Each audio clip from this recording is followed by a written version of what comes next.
Welcome to Unhinged Magi! Woo! Fun topic today, guys. Yes. Yes. We are going to talk about an old story. We're going to reach all the way back to biblical times of 1997. Yes. And we're going to grab something momentous that happened during a really old set back then, that one card changed the entire rule set for Magic, for tapping mana even. It did. Craziness. Yeah. 10 bits. We're going to be talking about a word that I probably can't pronounce correctly.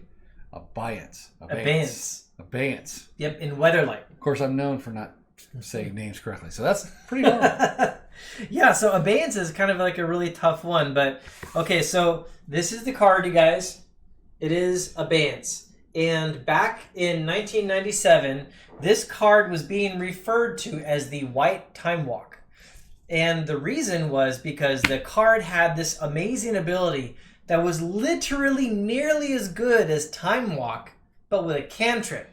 So you would cast it, shut your opponent down hard, and then even get to draw a card off of it. All right. So just for the record, it shuts down instances, interrupts, sorceries, and abilities requiring an activation cost. Right? Yep. So anything with an activation cost. And if you tap anything, that is considered an activation cost. Yes. Now, this is literally one of those cards that Wizards just completely missed their own rule set. When they made this card, they very clearly were not going for like anything that could be considered an activation cost. They were probably sitting there thinking like, okay, so you can't IC Manipulator, right? You can't use your Royal Assassin, exactly. Things like that. Can't tap that. What they were missing was that even tapping mana sources was considered an activation cost.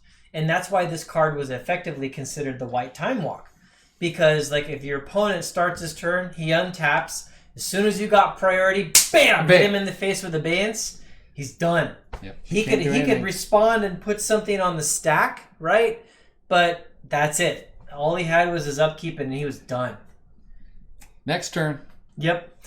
And then the fact that it would even cantrip off of itself was also really big, because these control decks, I mean, like when you're playing all these spells and like shutting your opponent down, you're often your hand is dwindling down.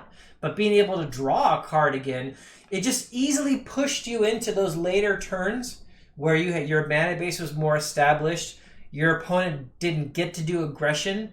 And now, like, once you were established and you had all your stuff, you're exactly where a control deck wanted to be. Full hand of cards, lots of mana on the board, right? Exactly. And then you can just keep filling it. And you can actually send that back to your hand with other cards. So you're actually going to be really good. So every single time, you can just block them. Every single turn. Yep. And then there's even, when Isochron Scepter came out, like when Mirrodin came out, I remember when the Isochron Scepter came out, this was the first card I thought of. Like, how cool would it be to put an Abeyance on an Isochron Scepter?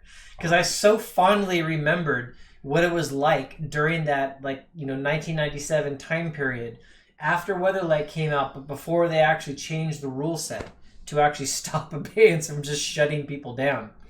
What's the price tag currently on Abeyance? So we looked at it right before we made this video, and I was seeing it somewhere about $10 right before this video started. But didn't it spike up to about 30 or something like that? It did, actually. So at the time in Weatherlight, before people figured out the way the card actually worked, I think it was going for something more normal, like $5-6, something like that. But then people realized that Abeyance was basically like a little new standard cantrip White Time Walk. And the price shot up to $30. And I remember seeing people show up to a tournament, they'd have an entire binder filled with Abeyances. It was like a flex, right? Oh yeah. Gotta flex that muscle. I can time walk him. No, I'm just kidding. So yeah, then the craziest thing happened. Then Wizards of the Coast actually changed the rules for what it means to tap mana, that it no longer counts as an ability. And I remember when that happened, it just sent a wave through the whole player community, because all of a sudden it's this total domination of Abeyance in people's decks just ended. And then all of a sudden it was over. Yep. So much excitement, and then the rules changed, and then it died. Mm-hmm. However, it didn't really die. It's still a great card. But that also brings up a new rule. Well, if there is other problems with other cards, Wizards of the Coast could literally just change the way the card actually works. Couldn't they? They could have just eroded that card. Exactly. So like with Olnath, with the current set, they banned that. They could have really just changed the card. Which they did with like Time Vault, actually. Yeah. Time Vault changed a couple of times. So that would also impact price. So why don't they do that?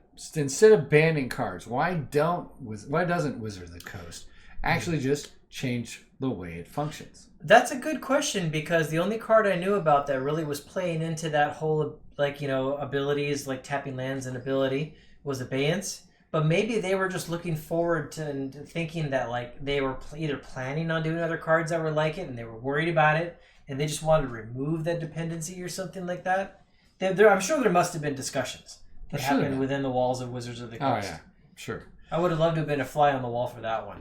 I don't think I'd ever want to be a fly on anybody's wall, because being a fly, you have to actually vomit from your mouth and then it has to dissolve there. Then you have to suck it back up. Being a fly is literally the worst thing I could possibly think of being. Unless you're every day you have to eat your own vomit. Unless you're on a wall at Wizards of the Coast, hearing them talk about Abeyance. Now, even then, I wouldn't want to do that. So I like this like discussion also because about the flies, about Abeyance. Because there's not a lot of times where Wizards of the Coast just flatly just makes a huge mistake about a card, and usually it's because there was like some combo they didn't think about. This is one where like they just didn't think about the card unto itself and their own current rule set. Right? True. That's not a very typical mistake for Wizards of the Coast to make. Not. And I see it as a very easily a mistake. I do see this. I think that this mistake makes sense, though. You know, I really actually do, because I can see this one actually getting through the cracks, because it's not an unusual thing. Because they have everything there except for the land part. So, you know, they could have just said non-land. Yeah. So Wizards, if you're watching, I'd like to know, did somebody get fired over this?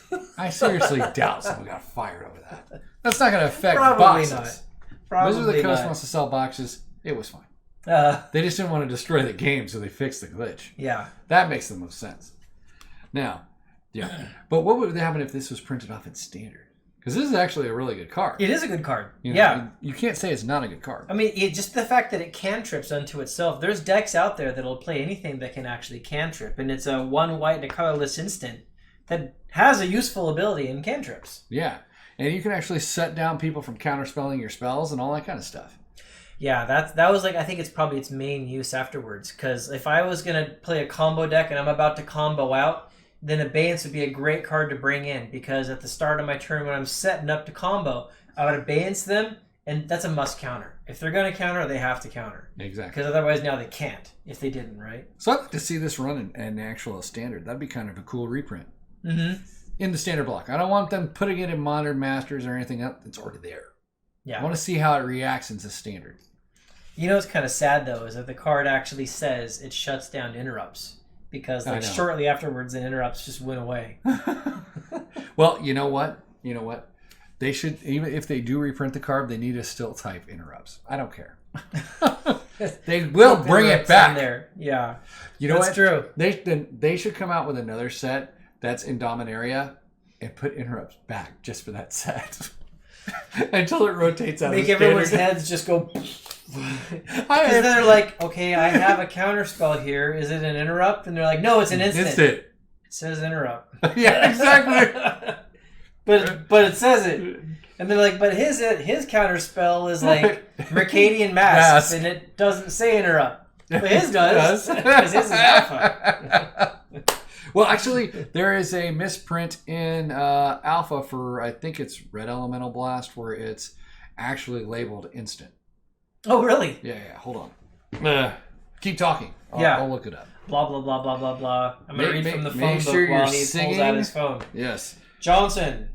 And, yeah. I think it's Red Elemental Blast. Hold on.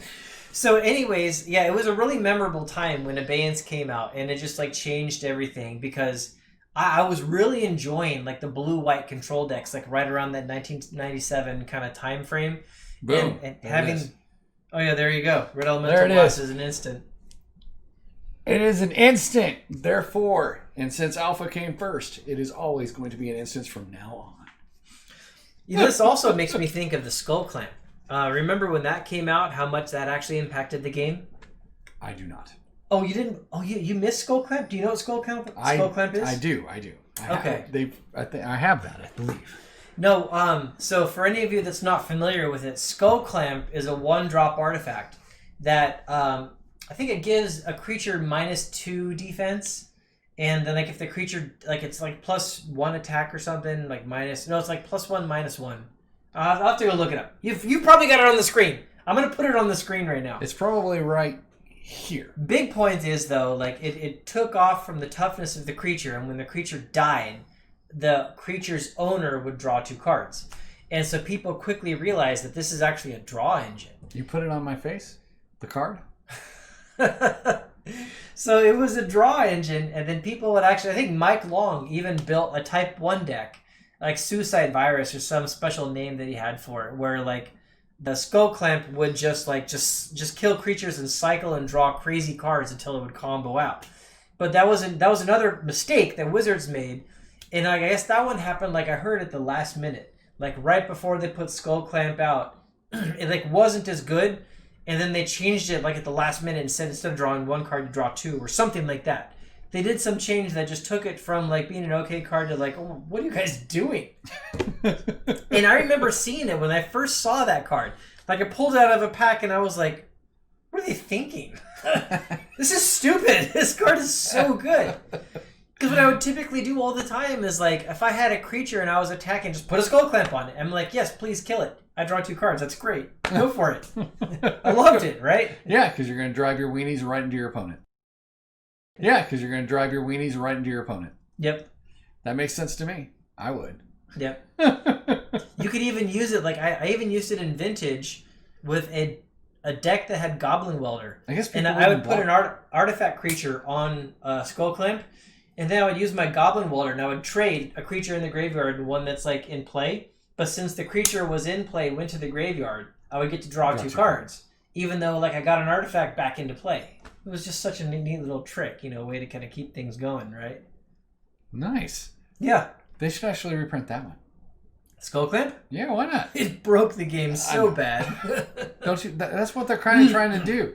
If you look at some of the cards that they've actually made for Zendikar Rising and that kind of stuff. Yeah, they just made another one that was like that. Well, I think I have it in here too. Yeah. Shadow Spear or something Yeah, like that? yeah. Okay, keep talking. I'm going to... So I think if they actually are trying to break the game like they have been in making extra cards, they should bring back cards that are already breaking the game in the anyways. Because that would actually give everyone a fun time little thing that they'll have to keep going. I think that would be great. Because, Here's Skull Clamp. Yeah, thank you. Skull Clamp. Yes. +1/-1. When equipped, creature is put into the graveyard. Draw 2 cards. Just like you said. Crazy. It's only 1 to equip? Yeah. Yeah, exactly. Because that's exactly the reaction I had when I saw that card. I was like, why did they make that? Yeah, 1 to equip seems kind of ridiculous. This card is stupid. Somebody's stupid. But yeah, he has the foil version too. That's pretty cool. Right there. But oh my gosh. So yeah, well, maybe I wouldn't want that printed in standard. That's a little bit too powerful right there. Yeah, it's way too good. I don't really care for equipment cards, but I would play with this one. What? I got it. Oh, okay, good. Shadow Spear. That's the one I was looking for. Oh, yeah, I play with that one a lot. It's kind of like the new Skull Clamp in a way. I don't think so. This one doesn't give you the ability to draw. It's not quite as stupid good as Skull Clamp is. But it does. I like the ability to remove the hexproof. That's what I usually carry it around for. So I can remove the hexproof from everybody. It's definitely a good situational card, that's for sure. Yeah. I usually blow it up if somebody casts it, and I usually put it in most of my decks. Yeah. But I've been kind of steering away from it because, I've been playing the Rogue, and I've also been playing red-green. I should put it in my red-green deck, but it's just, Yeah, I bought 4 foils, and I've been waiting to put them in a deck, so I've got to get on that. Yeah, you can equip the creature. It gets trample. It gets lifelink. I mean, it keeps you alive. You can actually use this quite a bit. So I would love to hear from you guys. Do any of you that watched this video, do any of you remember the white time walk when it actually happened? And I want to hear some stories about it. What did you guys experience? You know, what did you feel about like when it was being played, and how did you feel about it when it actually went away and stuff like that? Did it give you the warm fuzzies? Yeah, warm fuzzies, people. Tell me about warm fuzzies. I want to hear. So thanks a lot, everybody, for joining. I take it back. Do not reprint this card. Yeah, don't reprint that card. So yeah, thanks for joining Unhinged Magi. Had a great time hanging out with you guys, and have a nice day. Have a nice day, everybody. Bye. Bye.